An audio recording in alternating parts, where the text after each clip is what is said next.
इस दुनिया में दो तरह के इंसान हैं। एक वह जो यह मानते हैं कि भाग्य के आगे कुछ नहीं होता और वे कर्म की प्रधानता में ही विश्वास करते हैं। दूसरे वे लोग हैं जो भाग्यवादी हैं, यानी उनका किस्मत पर पूरा भरोसा होता है। उनका दृढ़ विश्वास होता है कि जो भाग्य या किस्मत में लिखा है वह होकर ही रहेगा। अर्थात इंसान कर्म और भाग्य नाम की दो धुरियों में ही घूमता रहता है और अंततः दुनिया से विदा होकर चला जाता है। आज के समय का युवा भी यही सोचता है कि बिना कुछ किए ही उसे वह सब कुछ मिल जाए जो वह चाहता है। इस विषय पर अक्सर बहस होती रहती है कि आखिर कौन बड़ा है, भाग्य या कर्म। अनंत काल से ही यह बहस का विषय रहा है कि कर्म ज्यादा महत्वपूर्ण है या भाग्य। जब अर्जुन ने कुरुक्षेत्र में अपने स्वजनों को युद्ध के लिए अपने सामने खड़ा पाया तो उसका शरीर निस्तेज हो गया, उसके हाथों से धनुष छूट गया और प्राण ही मनुष्य के समान वह धरती पर गिर पड़ा। तब भगवान श्री कृष्ण ने उसे गीता के कर्म ज्ञान का उपदेश दिया। भगवत गीता में भगवान श्री कृष्ण भी अर्जुन से कर्म करने की ही बात करते हैं, अर्जुन को कर्म करने का ही उपदेश देते हैं। श्री कृष्ण कहते हैं, हे अर्जुन, राज्य तुम्हारे भाग्य में है या नहीं यह तो बात की बात है, परंतु युद्ध तो तुम्हें पहले लड़ना ही होगा, कर्म तो तुम्हें करना ही होगा। गोस्वामी तुलसीदास जी ने भी श्री रामचरितमानस में कर्म की ही प्रधानता बताई है। गोस्वामी तुलसीदास कहते हैं, कर्म प्रधान विश्व करी राखा, अर्थात युक्ति कर्म का ही है, प्रधानता तो कर्म का ही है, कर्म किए बिना कुछ भी संभव नहीं है। तो आइए अब उस कहानी की शुरुआत करते हैं जिसमें बहुत बड़ी शिक्षा छुपी हुई है। एक बार एक लड़का परेशान होकर घर के बाहर बैठा था। वह कोस रहा था कि मेरे पिता ने जो भी संपत्ति मेरे लिए छोड़ी थी वह अब खत्म हो गई है, अब मैं क्या करूं। उसी समय उसके पिता की एक मित्र वहां से गुजरे और उसे समझाने लगे कि भाग्य में जो लिखा है वही होगा। उसी रात को उसे स्वप्न भी आया कि तुम्हारा भाग्य पहाड़ की चोटी पर तुम्हारा इंतजार कर रहा है। अगले दिन सुबह वह लड़का उस पहाड़ की चोटी की ओर चल पड़ा जिसका उसे स्वप्न आया था कि उसका भाग्य वहां उसका इंतजार कर रहा है। पहाड़ की ओर जाते हुए उसे रास्ते में एक जख्मी शेर मिला। शेर ने उससे पूछा कि कहाँ जा रहे हो। उस लड़के ने बताया, मैं अपने भाग्य से मिलने जा रहा हूँ। शेर कहता है कि अपने भाग्य से मेरे भाग्य के बारे में भी पूछना कि मैं स्वस्थ कब और कैसे होऊंगा। आधे रास्ते में उस लड़के को भूख लगती है तो वह एक बाग में से खाने के लिए फल तोड़ता है, लेकिन गड़बड़ी होने के कारण फल को वह फेंक देता है। बाग का मालिक उसे बताता है कि कड़वी होने के कारण कोई भी मेरा फल नहीं खाता।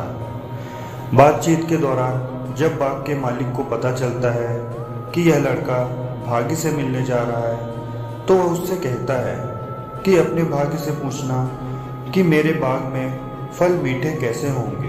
पहाड़ की तरफ जाते जाते लड़के को रात हो जाती है। वहां उसे एक हवेली नजर आती है। वह हवेली की मालकिन से वहां रहने की अनुमति मांगता है।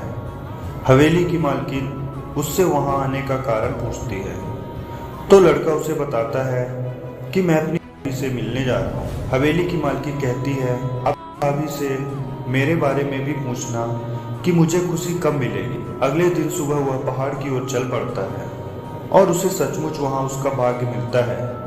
वह लड़का भाग्य को उसके साथ चलने के लिए कहता है तथा शेर, बाग के मालिक और हवेली की मालकिन के सवालों के जवाब भी मांगता है। भाग्य तीनों के सवाल का जवाब दे देता है और कहता है कि तुम चलो, अपना काम करो, मैं तुम्हारे पीछे पीछे आता हूँ। वापिस आकर हवेली की मालकिन को वह बताता है कि जब तुम शादी करोगी तब तुम्हें खुशी मिलेगी। इस पर हवेली की मालकिन उस लड़के को ही उससे शादी करने की बात करती और कहती है कि मुझसे शादी के बाद तुम मेरी हवेली के मालिक बन जाओगे, तुम्हारी गरीबी दूर हो जाएगी और मुझे भी खुशी मिल जाएगी। लड़का बोला, नहीं, मैं तुमसे शादी नहीं करूंगा क्योंकि मेरा भाग्य मेरे पीछे आ रहा है। मैं तुम्हारे साथ रहकर अपना भाग्य खराब नहीं कर सकता। आगे चलकर बाग के मालिक के सवाल के जवाब में उसने कहा कि भाग्य के अनुसार तुम्हारे बाग में जहाँ से पानी आता है वहाँ सोना दबा हुआ है, जिस कारण से बाग के फल कड़वे होते हैं। सोना हटने के बाद बाकी फल मीठे हो जाएंगे।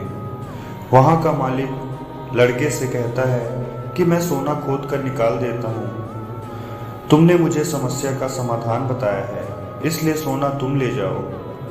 लड़का कहता है कि मुझे सोने की ज़रूरत नहीं है, मेरा भाग्य मेरे पीछे आ रहा है। इसके बाद वह लड़का शेर के पास पहुंच जाता है। शेर कहता है कि क्या तुम मेरे सवाल का जवाब पूछ कर आए हो?